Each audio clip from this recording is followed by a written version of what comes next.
Caregiving can make your world shrink. Not because you love your person any less, but because your days get filled with logistics and emotional load that most people never see. Appointments, waiting rooms, scans, phone calls.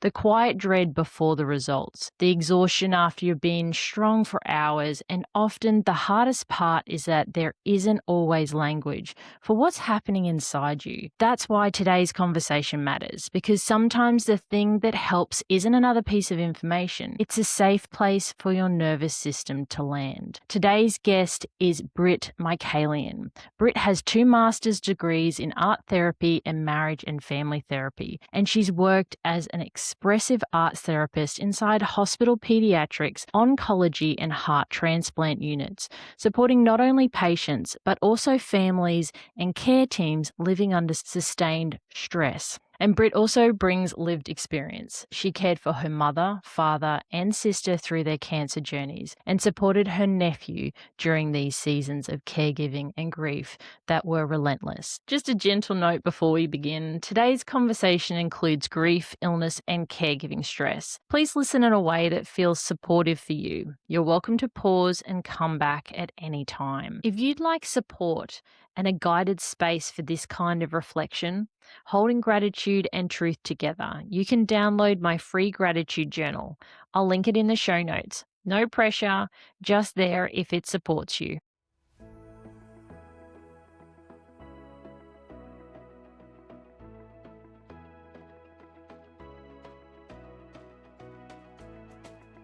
If you're tired of holding it together in hard rooms, appointments, hospital days, and service systems, and then crashing afterwards, you're in the right place.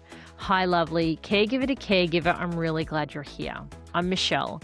As a caregiver and advocate, I know firsthand what it's like to become the walking medical encyclopedia, to fight for continuity so you don't have to repeat your story, and to leave the room thinking, I should have said that differently.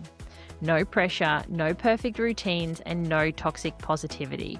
Just one gentle reset, one practical next step so you can have calmer days, clearer words, and advocate without self-abandoning.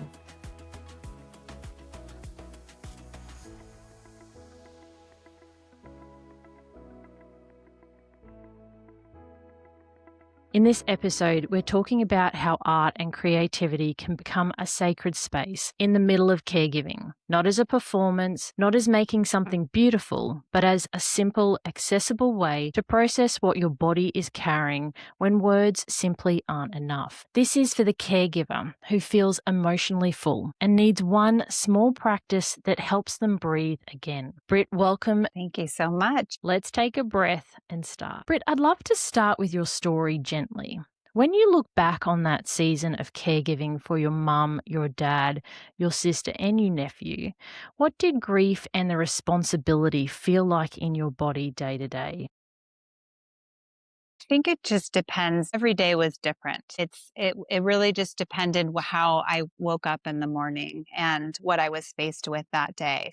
As you were talking about before, one of the things about people in cancer journeys and also my father-in-law had dementia, and I think a lot of it is the waiting game. And so when you're in that uncertain period, that is what I think can be the most stressful. And actually, I think the entire period is uncertain. We don't know, just like life, we don't know what's going to happen. So I feel like it just depended on the day, what we were faced with. And you just kind of have to take things day by day. Yes, is that approach of that nothing can be set in stone because you don't know what unexpected moment might arise, whether you have to rush someone to the GP or back to the hospital, whether you're waking up and they're already really unwell and you're having to be on from the minute you wake up. There is no time for coffee.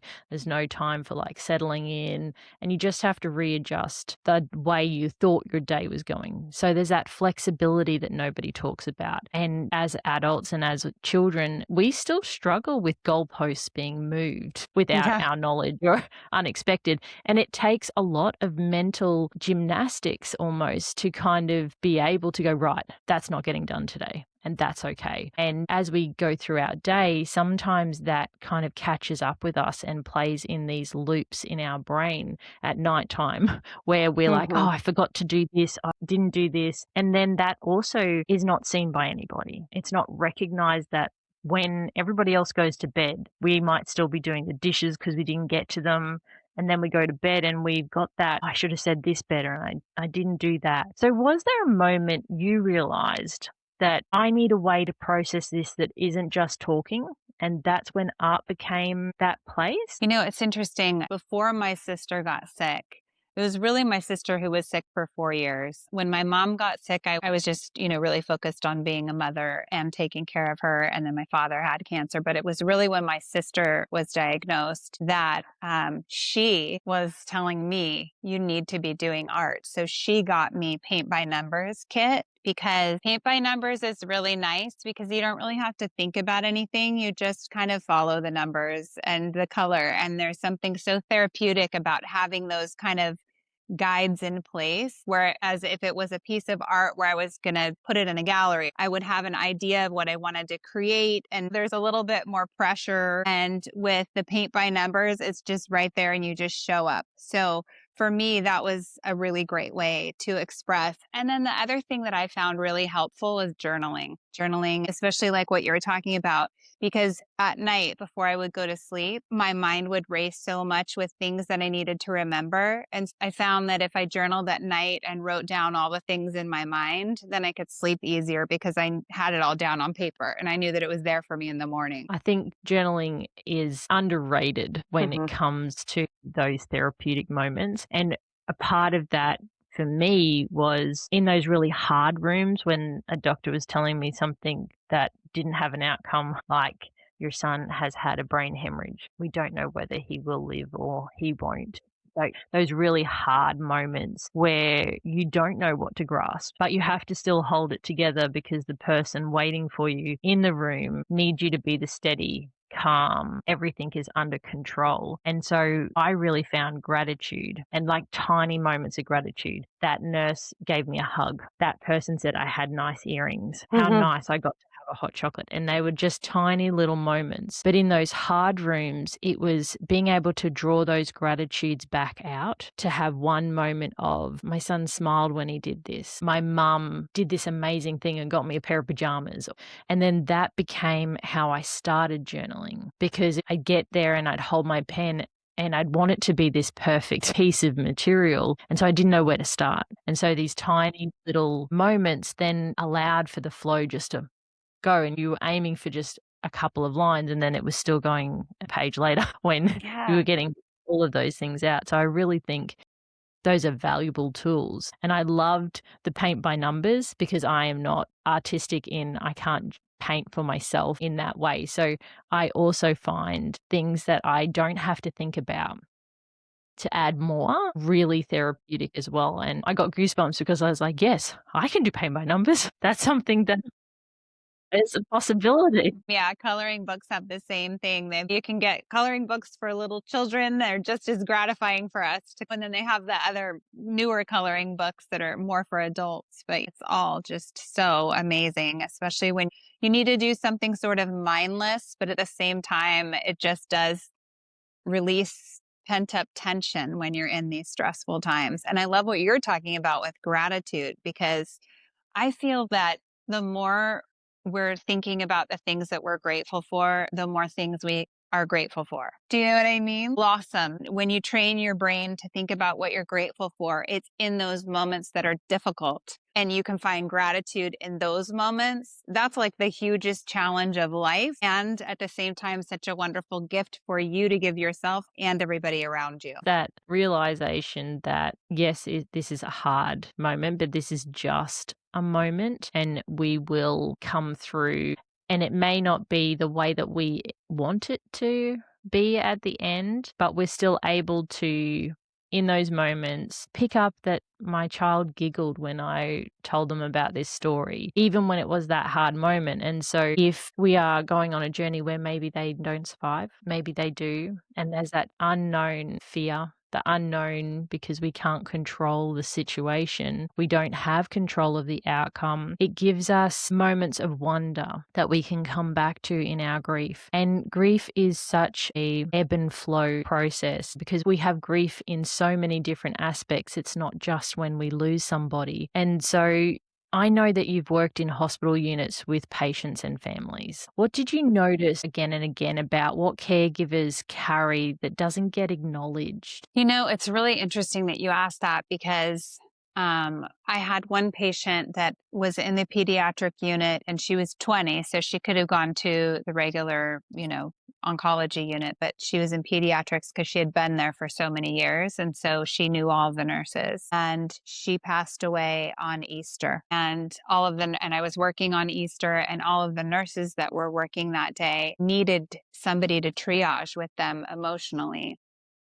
And I hadn't been trained on how to necessarily address this from my supervisor, but I just gave them this model magic, which is like a white, clean kind of clay that doesn't get on your hands. And it's just a really easy material. And anybody that didn't want to do art would always want to work with this model magic because you could just like roll it in your hands and you didn't really need to do anything. And the nurses all just wanted to talk about how wonderful that this patient was and how glad they were that they were there to support her. And I think they're not really getting acknowledged for the emotional support that they're providing to the patients by their supervisors. And so when they lose a patient, there's not really a lot of systems in place. Now, I don't know, it probably depends on the hospital. Maybe different hospitals have different protocols in place, but the hospital that I worked at the time did not have any protocols in place to support emotionally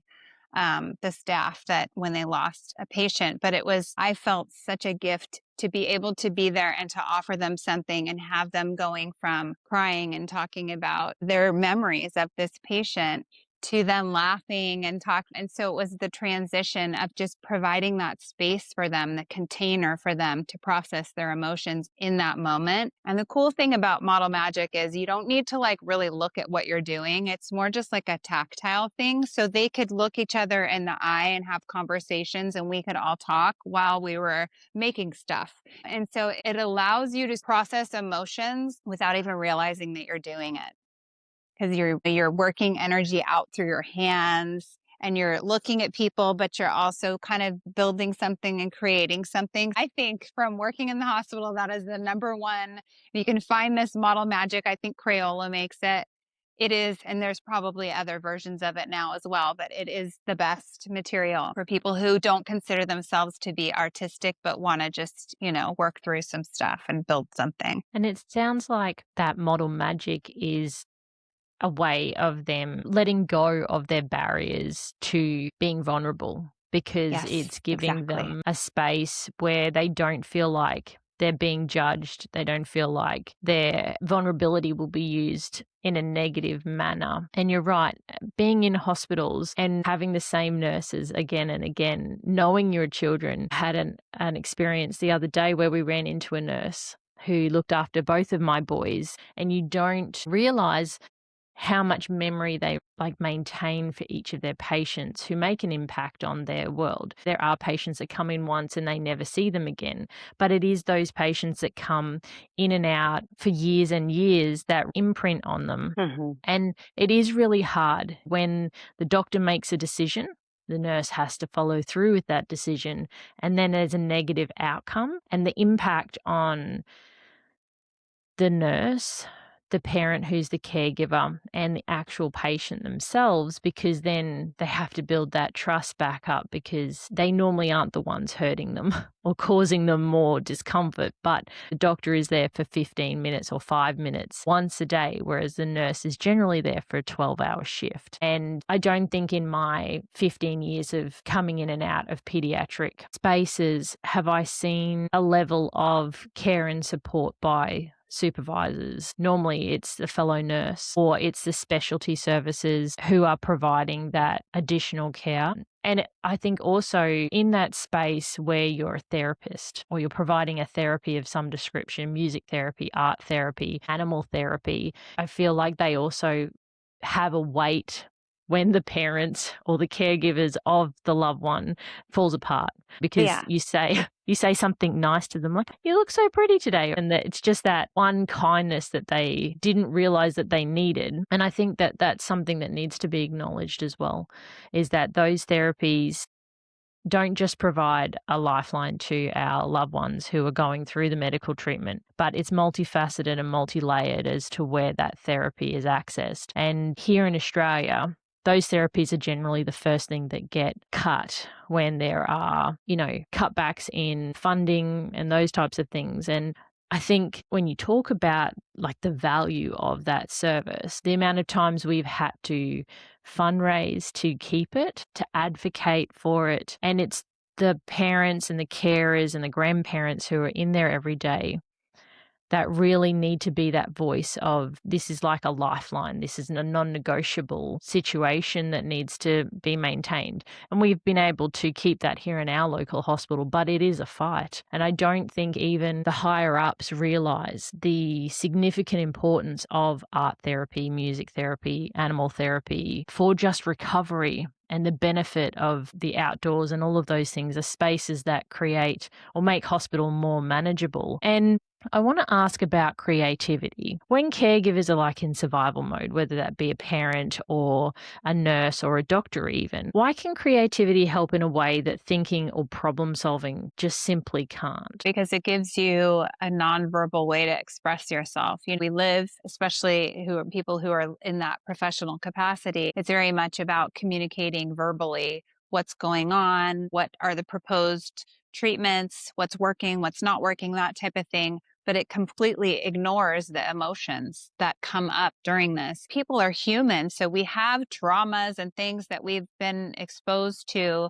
And so anytime that you're going through anything where it's stressful, you've got emotions that are rising. And if you don't have tools to kind of keep things calm, it can get really tricky really fast. So I think, I don't even remember what the exact question was, but I think it's really important for people to really remember that we all have like breath. We can go back to our breath, but creativity in itself it's not just creating something like painting and pencils and drawing and that type of thing. It's also how we show up in life. So if you don't have access to art materials, for instance, because the hospital doesn't have them, you can do things like writing a poem or just kind of thinking and looking around you and being sort of creative with the environment around you. And the reason that that helps is because it gets you present in the place where you're at so that you're not spinning and the anxiety is not kind of taking control. So I think sometimes we have to get creative with how we can get creative, if that makes sense,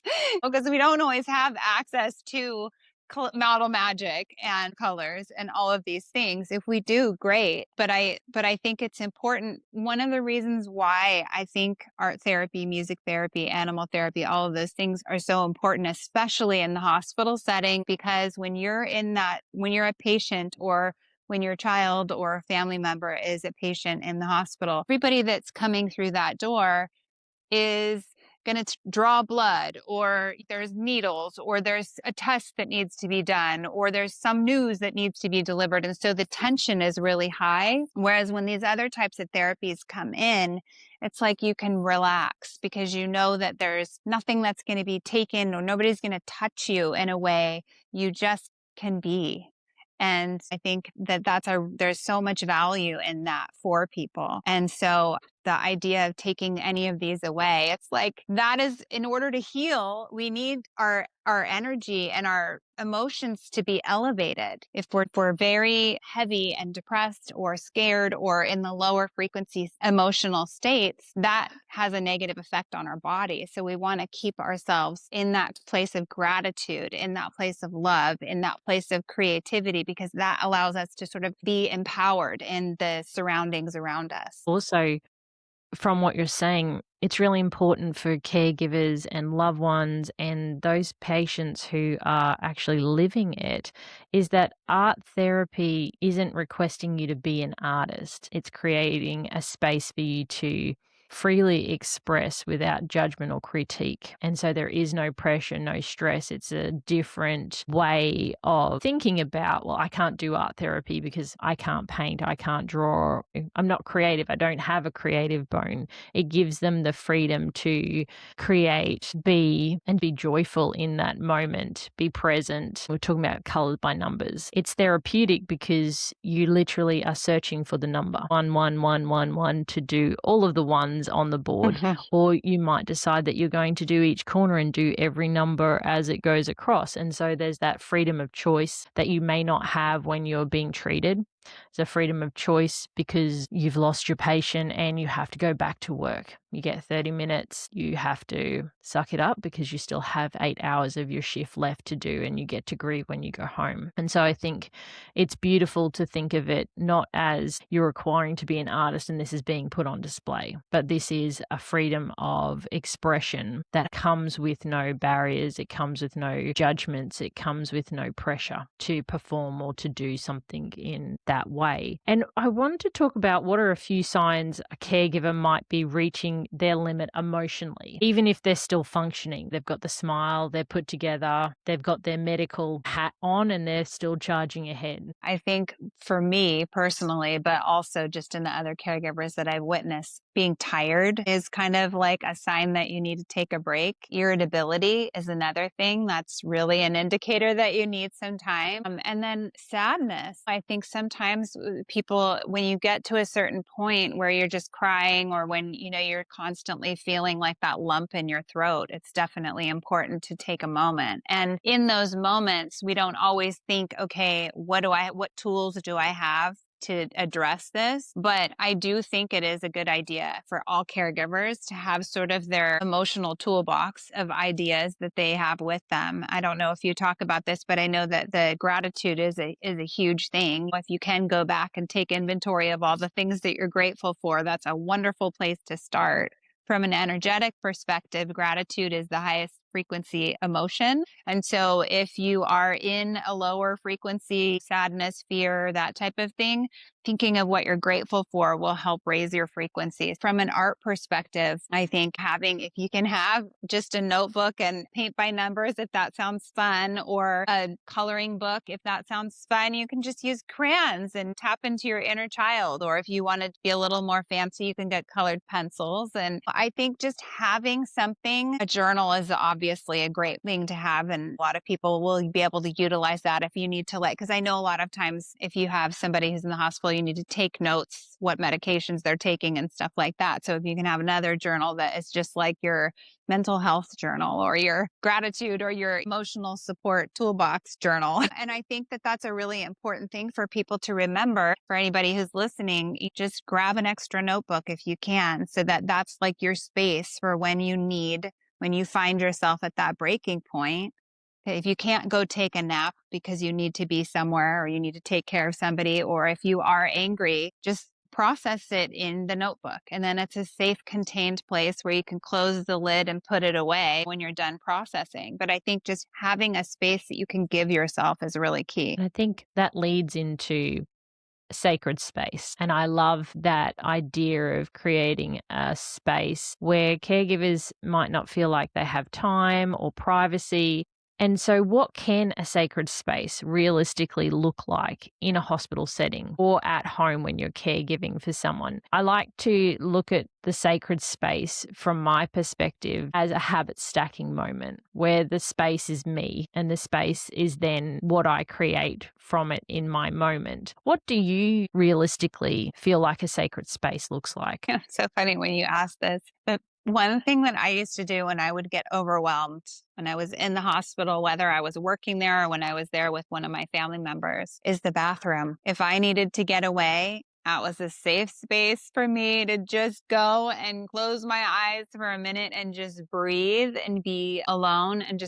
I used to do that quite often. I wasn't going to the bathroom, but I was going to be and to just take a couple moments, to take a couple deep breaths. But I think if we want to sort of tie it back into the art therapy perspective, I think a sacred space could be that journal or that coloring book or that tool that you're using to somehow express yourself. And I think that that can be a really powerful way to just kind of, if you have that thing, just knowing that you have it, even if you don't use it, mentally gives you that sort of like, okay, I'm all right. I have my journal with me, or I have my coloring book, or whatever it is. Just knowing that you have a tool that you can access. And sometimes you'll never use it. And then there'll be that one day where you're like, today's the day. Thankfully, it is with me, and I resonate with you about the bathroom because generally it is like a quiet space because no one else is there. And if you've been delivered bad news and you're feeling super overwhelmed by it, it's a moment you can take, splash your face, you can have a cry. Nobody needs to know that you're not feeling great for you to have a chance to compose yourself. Nobody's going to be like, you've been on the toilet for way too long. Get get out of there. And it's even after appointment crash or the after hospital visit where the caregiver has like held it together for so long. And they talk about the analogy of having ice cream and sitting on the floor and sobbing in a breakup. Or for us, and for a lot of caregivers that I know, it's the bathroom. It's sobbing in the shower so nobody can hear. It's the release of all of that energy that you've been holding, or the fight and freeze and fawn moments that you had to will yourself out of in those times. And I also feel like breath work is such an important space to kind of regulate yourself, to bring your brain back on when bad news hits, because how, why? We weren't expecting that. What do you mean? You're not able to use your higher thinking brain, and you need those in those moments. And I am a huge believer of 90 seconds. You can bring yourself back within 90 seconds by using intentional action. So 90 seconds of breathing, 90 seconds of grounding, 90 seconds of coloring, journaling. You can do it in these small bite-sized moments so that it's not overwhelming. And in your experience, what emotions tend to show up first when caregivers start creating with art therapy, and how do you help them to not judge what's coming out? This is a good question. I think there are some people who just don't care. They're just going to go along with it. And then there are other people who are going to be more tentative. But once they get into the process, I think uniformly, it's a sigh of relief. It's just calm. It's a way to just be. And it's fun. And I had this one patient when I was in the heart transplant unit, and for 10 months, I would go in with the art cart. He would not do art. I said, one day I'm going to get you to do art. He did not want, but he wanted me to sit down so that he could sing, because he had a karaoke machine and he would sing Frank Sinatra, and he had the best voice. And I loved sitting down and listening to him sing. And after 10 months, and all of the nurses were every day, did you get him to do art? Did you get him? Nope, nope, nope. Finally, after 10 months, I got him to make a sculpture, and he was so excited and so proud. And I allowed him 10 months of avoiding it. And then when he finally did it, he was like, I don't know what the big deal was. So I think some people who have kind of perfectionist tendencies are scared to do it, and they'll kind of avoid it. But then when they finally do it, they're like, this is great. And he It's was that. doing music therapy essentially by singing. Mm. So, and breath work with singing too. So I think there was value for that as well. But it was just funny. I finally got him to use the model magic. I think a lot of people avoid it because they have that, but it is kind of something that they eventually warm up to. And then usually once they break through that first exercise or directive, then they want to come back to it, and they feel like it's something that really provides value. And I usually start out with people doing things like just scribbling on paper and then coloring in shapes that you see and things like that, that are kind of things that we would do as a child, so that people understand that there's no wrong way to do it. All you have to do is show up. I think that's important, that there's no wrong way to do it. There's no wrong way to approach self-care. There's no wrong way to approach processing grief or processing trauma. There's no one way of achieving an outcome.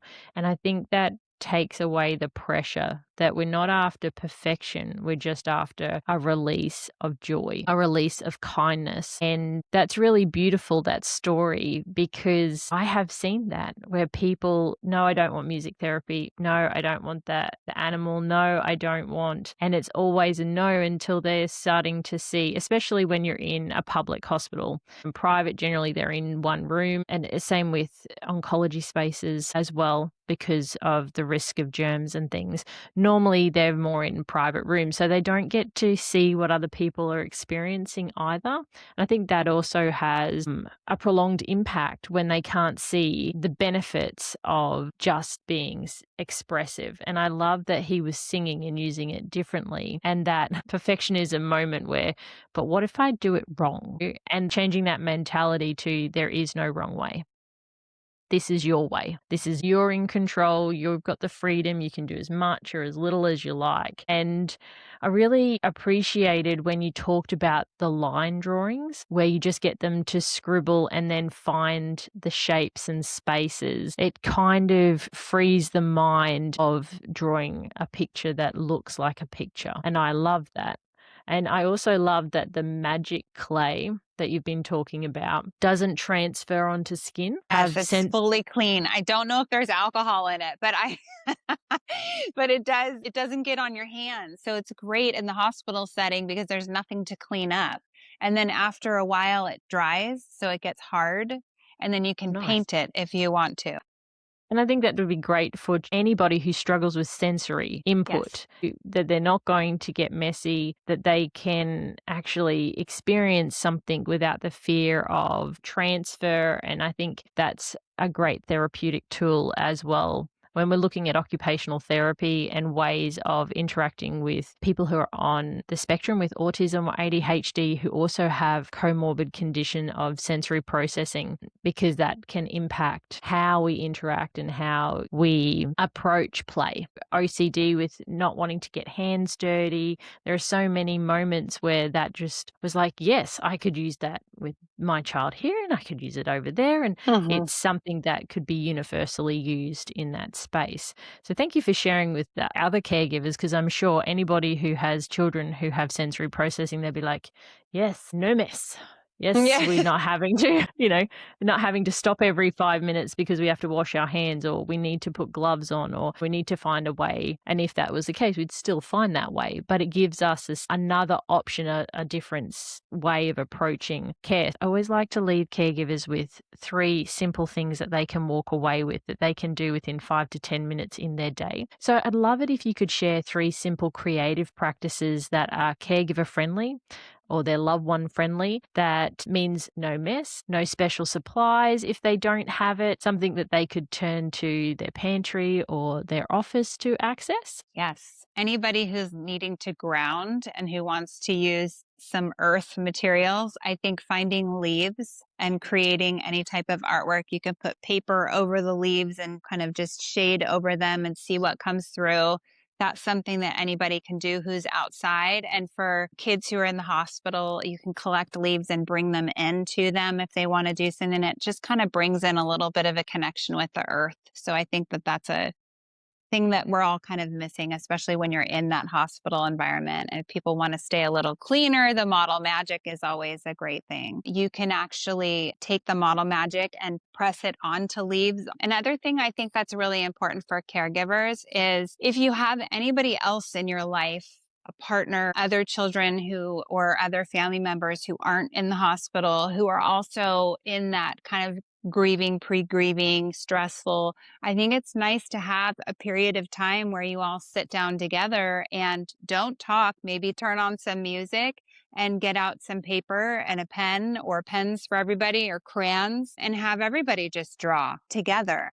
And again, doing that scribble drawing where you then color in. And if you don't have color, you can just do shapes inside, like lines or squiggles, and just play. I think that's the thing that we're really, as we grow older, we grow out of touch with our sense of play. And also when we're caregiving, there's not a lot of play going on. So if you can look for ways to play together, with your other family members and caregivers and things for to have some joy. So one of the things that's also kind of fun to do is to do not worrying about it, but just being fun is to do self portraits of one another. You can do cartoon self portraits so it doesn't really look like the person, but you're having fun. And I just think that that's a good way to bring levity and play to it. And also, we're not always looking in each other's eyes. So it just, and at each other really closely. So it really does help to feel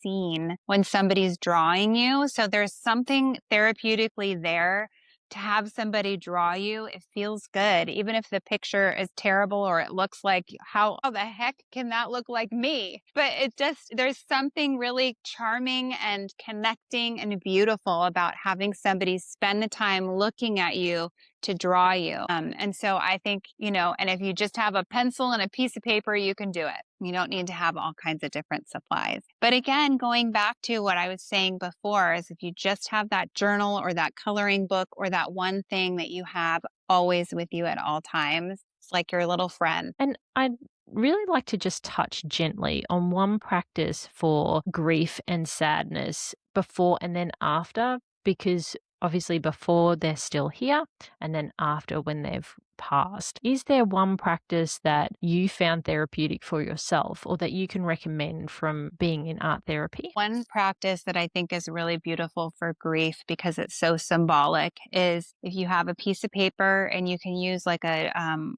cotton swab or a cotton ball or a paintbrush if you have access to one, and water, and you use the paintbrush or the whatever to draw on a piece of paper and just what shapes come through, that type of thing. And you use that as a way to put your grief into the paper, then the water dries. And it's very similar to the grieving process. You can put more water on it. What I mean, you can continue going back to it, but then it dries and you start over again. And so it's just a very simple, but you can use watercolors if you want to use some color, but I think just using water on a piece of paper, because you can see the marks that you're making, but then they fade away. And it's just the same thing that happens in with us and life and grief and all of the things, it's like everything ebbs and flows. And so it just kind of allows you to experience that in a really simple, beautiful way. I know when you're talking about it drying and it creating different spaces on the page from what you've expressed when it's not fully visible, when you're expressing it, and how it contracts and bows and bends and gives you different lines. And it reminds me of compassion and also having boundaries and that ebb and flow of a river where if you had no banks, but you need the banks. So you need both of those elements of boundaries and compassion to be able to have this amazing experience. And if we don't have one and the bank's full, it's creating that on a page. It's creating the boundaries of your experience on a page. And I really think that that's beautiful. And you could take it a step further once they're dried. And you're past your grief, you could go back and you could color in those ebbs and flows and create a story with them. And I think that would be something that is really beautiful for children as well, who have lost parents or grandparents who were not taught how to grieve. Really, in society, it's not something that is widely spoken about and processed day to day. It's not made as part of everyday life, so that it's not this big overwhelming moment where we don't know what to do. And I think this kind of creates this storyboard that would allow children and adults alike to have these memories of this is day one, and they can come back and do it multiple times, and then they've created this story of how they're feeling about it. And that's really beautiful. So thank you so much for sharing that with Yeah. us, because I would never have thought about just using plain water on paper. But when you put it in words like that, it contracts, it bows, it bends, and it creates these beautiful forms that I think really do help us to visually create a representation of where we are. Because the first page might be just that the whole page is covered in water and it's Right, all contracted. exactly.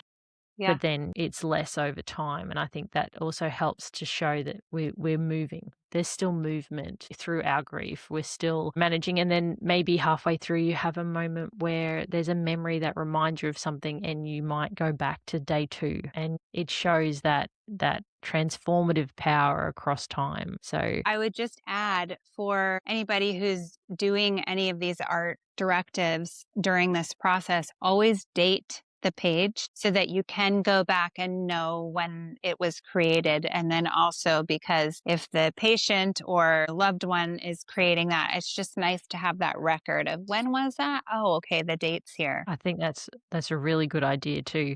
And that then you can have that storyboard and you know where it was, and you could put it into a manila folder or a folder that has all of the little sleeves, or you could display it on a wall. It's a really creative way of documenting a life's moment. And I know that there will be caregivers who will be thinking about, no, that's not going to form with perfection. That's going to be rough. What would you say to caregivers who are wanting perfection, or who need it to feel in control, to allow those art forms to feel joyful and not like they're failing, like they are succeeding? So, people who tend to want more control would do better using materials like pencil and marker versus people who are more comfortable with imperfection and just want to be more in the process tend to benefit more from like watercolors and paint, or like kids who want to get into the materials and put their hands in it and things like that. They're better with like the clay and that type of thing.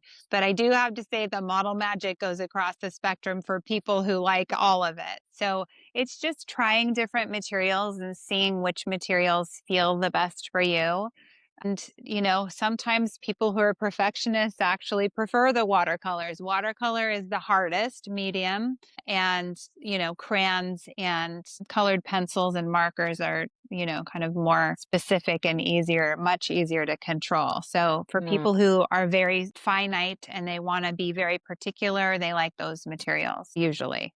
But I like to combine them all. I mean, I think if you've got crayons and you can have somebody do some scribbling with some crayons and then do watercolor over it, you can get really cool things that happen from that. And it feels good, and it does feel like you're playing. Mixed media, you're being Hmm. able to use multiple elements to create something that really it's perfection for you because you're creating it. You've created perfection in your expression of freedom. And I think that's another way that they can look at approaching art therapy, approaching a different way of looking at supporting themselves, particularly because as caregivers, we have to be so controlled around medications, timings, feeds, what time injections are due, how we have to set up. And there's no chaos there. They're structured, they're in specific containers, they have their allocated locations. So I think taking a moment to look at perfection as in the eye of the beholder when you're trying to create freedom might be a great way of recalibrating the way we're thinking about achieving something or achieving an outcome. That doesn't matter what the outcome is. We've achieved perfection for ourselves because we've allowed the freedom of self-expression. And for caregivers who are supporting children or families through illness, like you've seen from firsthand and also from a professional stance, what are simple ways to invite creative expression without pushing or forcing a conversation? With kids, it's interesting because I find that it really does depend on the materials. So, Mhm. if you have access to a number of different materials, kids tend to love things like glitter, which is very messy, but there's ways to do it where it's more controlled. They actually have glitter glue that people can use, and kids really like that. I think the more that you can kind of offer a variety, the more likely kids are to get involved. Some kids don't want to do anything that has to do with paper and pens. They want to build. So you can get things like popsicle sticks, and they can glue those together and, create little sculptures and things like that. The model magic tends to be a real winner. But for the younger kids who are like, toddler age, or for people who are developmentally in that age, they like things too, like feathers. You can get colored feathers, and you can use the popsicle sticks and the feathers and some glue. It just depends how messy you want to get. And just offering a variety is the key for kids. I think the more you offer them a variety of maybe 3 options, the more likely they are to want to participate. And for me, I noticed that there were some times where the kids did not want to make art, but they wanted to watch me make art. So there's some value to just engaging in art in front of somebody and having them, and then maybe the next time you come around with materials for them, they're more likely because they saw you the last time. I had one girl who was paralyzed, but she told me, I want you to use this color feather. And so just being a little bit creative with the creativity is always important, and just playing. And again, like not worrying about doing it wrong or right. I think it's just showing up and having materials and options. And if you don't have access to materials and you don't have the funds to buy them, you can do things like found objects. Even if you have food, like, you can use blueberries or strawberries, and, you can get color on paper. You can use newsprint.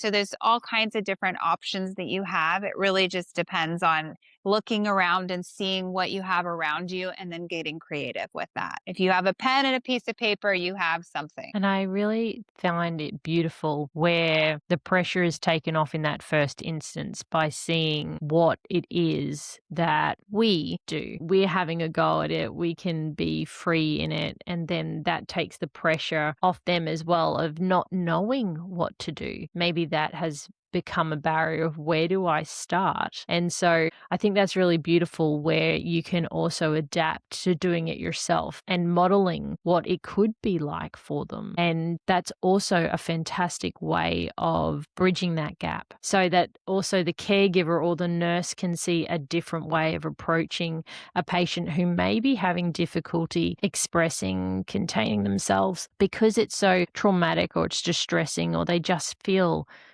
yuck, because medications can make you feel absolutely gross, feel sick, dizzy. It can really have an impact overall on that space. And so I really loved how taking that pressure off by doing it with them, having someone describe what they want so that they can see that I can create this thing. I can give instructions. I can take a different approach if I'm just too tired.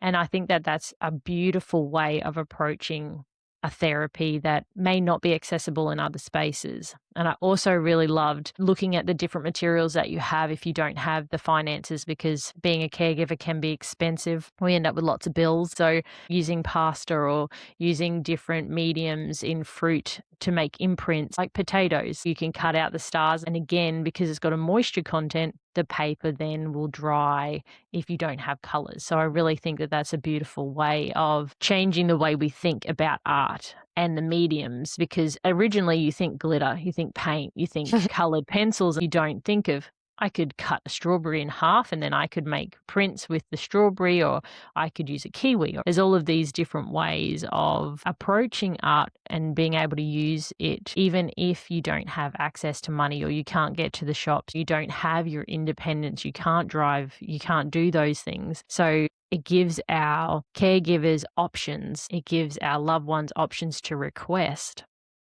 So thank you for naming those things, because what you don't know, you just don't know. And that's a lot Right. of what happens in the caregiving space, is that nobody told you, so you just don't know. Part of the power of actually creating the art and having the child or the patient direct you is going back to the fact that everybody's coming into their room, telling them what's going to happen, or telling them there's a test, or telling them whatever. They end up feeling so disempowered. So when you can show up and say, okay, I want to create something with you, but you're going to tell me what I'm going to do, gives them the power. It gives them a moment where they're in control. And so there's something really amazing and beautiful about being able to do that with them. And again, it's like a nonverbal expression that's something that you can do collaboratively. And, you can even have multiple people who are in the room who can help have different ideas. And one person's the artist and everybody else is the director. And so it becomes a fun thing to do together. And I think that that's something that people just normally wouldn't think to do. But it's for people who are in that position, it can be really powerful. I think so. I think it's really wonderful to have those different aspects and the different ways of thinking about it. And that's what this space is for. I'd love to move into your light frequency work. So, your work has evolved into what you call frequency art and healing house. Keeping this accessible for caregivers, what do you mean by healing frequencies in art? And what do people tend to experience? My work went from being an art therapist and then experiencing my family members who had cancer and their journeys. And when my sister was a few years into her cancer journey and she got me the paint by numbers kit, I actually had become a Reiki master and I was painting and I had this vision of putting Reiki into the art so that the art could transmit healing when I wasn't there with my sister. And so I started to research energy healing forms and the science of quantum physics and even prayer, putting the energy of prayer into the artwork and unconditional love. So this piece behind me is one of my pieces. So my artwork transmits healing frequencies. And I have skeptics who say there's no way that's happening. And I say, just you knowing the intention behind my artwork and that it's sending you a healing transmission opens the potential for that to be true. So whether or not you believe it, that's what's going on. So that's a seed that's planted in your mind that there is healing being transmitted to you. And if you open yourself to receiving it, then you can. And so my goal is actually to get my artwork into hospitals all around the world because it does transmit healing frequencies. And I do have all kinds of healers who have actually confirmed that they feel the healing energy coming, not just when the painting is right in front of them, but from digital and print reproductions. My way of kind of helping make the world a better place is to create artwork that transmits healing. I can't even imagine how powerful it would be to have a museum that has all frequency artwork in it. So I'm going to be training other artists to do this as well and to develop their own processes for creating this. I think when you have experiences like you and I and all the caregivers listening, where you have seen people who need our service and who need to be taken care of, it gives you a deeper understanding of how important it is to be of service to people. Because when we're of service, it is depleting, but it also fills our cup. It also gives us purpose. And I have people who say painting with purpose is what I'm doing. So I created my artwork. And then in order to kind of explain to people what exactly it was all about, because galleries, I had my artwork in galleries before I started doing frequency painting. When I started doing this, people did not understand it. So I started Healing House. And so Healing House is an art and wellness experience. So people come in, I do a sound bath, a guided meditation, group Reiki healing, and then introduce the artwork and explain the healing that they've just experienced through the frequency of the sound, through the guided meditation with light and color, and then through the group Reiki healing is the energy that's being transmitted from the artwork. And so then they understood it in a different level. And then I also talk about 7 healing practices that I'm writing a book about right now too. It's called The Daily Healing, 7 simple practices to become your own greatest healer. And I don't view healing as like avoiding death. I view healing as understanding yourself, loving yourself, and in turn, making the world a better place. And so the 7 practices are grounding, inspiration, movement, nourishment, gratitude, forgiveness, and grace. And all of these 7 practices are scientifically proven to help both regulate our nervous system and also raise our frequency. So when we raise our frequency, the world around us benefits from a higher frequency as well. So more information coming out about frequency and quantum physics and all of this. I think the medical world has changed a lot now since they're considering this. A lot more hospitals are incorporating Reiki into their treatment, services and complementary services, which is a wonderful thing. We can go and we can talk about how we're feeling, but then to receive things like Reiki and energy healing is just another way that we can help heal and help, people feel better and enjoy a better quality of life. And I think it's also important to understand that like everyone will have a moment where they'll be like, really? Really? Because they haven't experienced it and they haven't had a moment to consider another perspective other than Western medicine practices. And it's more about a holistic approach Mhm. rather than everything being standalone, because we find that when we just look at one element, that's when things fall apart because we're not considering how that has an impact on our entire system, our holistic well-being. And I have had the privilege of being and listening to sound baths and also like binaural beats in music and the way that that impacts or has a positive response on helping with the brain. Breath work that helps with the vagus nerve and recentering your nervous system and kind of bringing it back to being grounded. And I think when you look at all of those different frequencies, because that's what they are, because they're coming at a different level, it's not hard to then consider and open our minds to the possibility of energy transference. When we hug someone, we're transferring energy. We're positive endorphins, boosting immune systems. There's research behind the benefits of a good hug. A good hug has healing properties. So it is very real and in the forefront of a lot of minds that all of these elements that people have been accessing for quite some time. This is not like we're talking about something that's brand new and not been spoken about. Reiki is something that I have heard for many years, but it hasn't been as accessible and it's now more available. But it is very real that these things can actually have this effect, this ebb and flow. If I'm sending a gift with love and I've thought about it and I've curated it, that has positive energy. That helps with endorphins and what we're processing in our own mind when we receive a gift like that. So I really feel like whilst at times there is this disconnection, that we are seeing more moments of Western medicine adopting and taking on a more holistic approach to people's well-being and healing processes. And I really liked the 7 steps that you were talking about. I really think just in the words in themselves, they have power. And there is a lot of scientific backing for gratitude, for grace, for breath work, for all of these things individually. And when we incorporate them and make it a holistic approach, there is this amazing ebb and flow and knock-on effect that people really start to experience. And some things work for some people and some things don't. And that is something that we have the privilege of experiencing, of trying. We don't know if we're not open to these experiences. And I think if a caregiver could take away one thing from today, what would you want that to be? I think just given the conversation that we've had, I think it's to have one tool that you carry with you that allows you to express yourself creatively. And I think that it's a gift that you can give to yourself, whether you use it or not, just knowing that it's there, that you're giving that gift to yourself. Because I think caregivers are often so giving and we do get a lot from that, but also we need to remember to give to ourselves. Yeah, I think that's really beautiful that it has to be both ways. It's that ebb and flow. We give, but we also need to take for ourselves in moments, not taking from the person that we love, but just taking a moment of time for ourselves.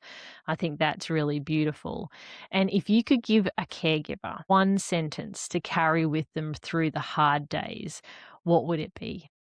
You can do this. I like that very much because we can. Even though that it's really hard, we can do it at the end of the day. We can find the strategies, we can ask. It's okay to just be as well. I think that message has come through from our conversation today is allowing yourself to just be is beautiful too. Can I ask you where our listeners can find you and your work so they can connect with you in this beautiful process? Yeah. So I'm on Instagram. My name is Britt with 2 T's, and Michaelian is the last name spelled like Michael and Ian. And then I also have a website, brittmichaelian.art. I'm on YouTube and Pinterest and all over the place, but I'm most active on Instagram. And I love to hear from people. Send me a message. And I will add all of your links into our show notes so that people Thank you. can connect with you and find out more about your beautiful journey and these 7 wonderful moments that you're creating. And I'm sure that when your book comes out and you finish finished it, it'll be absorbed by all of the people who know that it has meaning. And I wanted to say thank you so much, Britt. This conversation was such a reminder that caregivers deserve more than information. We deserve space where our bodies and hearts can truly exhale. Today, we've talked about creativity as a sacred space in the middle of caregiving, whether that's being the caregiver in a nursing capacity, doctor capacity, or whether that's being a caregiver to the loved one in themselves. Not to do it right, not to make something perfect, but to give your nervous system somewhere to put what you're carrying. And we've shared simple, very low pressure ways to use art to process grief, stress, anger, that numbness, even when words aren't available to us. If you're listening and you feel emotionally full, please hear this gently. You're not doing it wrong. You're carrying a lot, and one small practice can be enough for today. And if you'd like a soft place to land with ongoing support, with tools for hard rooms, aftercare, and the emotional load, you can join J&B Oasis waitlist. This link is in the show notes, and there's no pressure. Just support when you're ready. Hey, lovely, caregiver to caregiver, if today's episode supported you even in a small way, would you share it with another caregiver who's holding it together in hard rooms too? And if you have a quick moment, leaving a review on Apple Podcast really helps this reach more caregivers who need calmer days, clearer words, and practical support. I'll see you right back here next time for another episode. I'm Michelle, and this is Nervous System Reset for Caregivers. No pressure, no perfect routines, no toxic positivity. Just one gentle reset and one practical next step. Until next time, take gentle care of your radiant moments and of yourself.